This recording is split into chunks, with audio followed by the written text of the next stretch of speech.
Arestado ang 3 tulak ng droga matapos makuhanan ng mahigit 100,000 pisong halaga ng shabu sa isinagawang bypass operation ng mga otoridad sa Muntinlupa City. Nakatutok dyan si Patrolwoman Rena Joyce Dalire.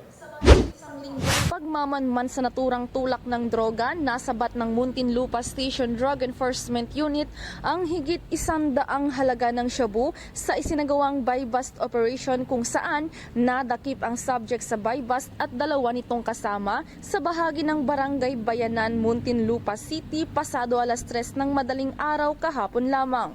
Ayon sa ulat, nakilala ang mga suspect na sina alias Joey, 35 years old, alias Fred, 31 years old at si alias Aldon, 32 years old na pawang mga residente ng nasabing lungsod.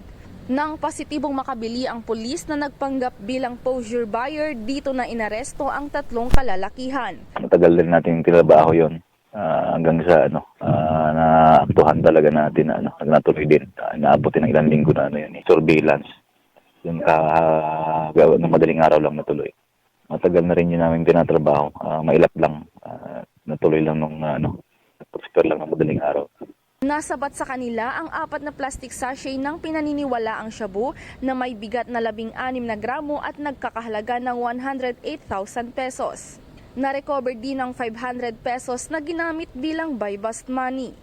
Kasong paglabag sa RA 9165 o ang Comprehensive Dangerous Drugs Act of 2002 ang 3 mga suspect at nakadetine na sila ngayon sa kustodiya ng Muntinlupa City Police Station.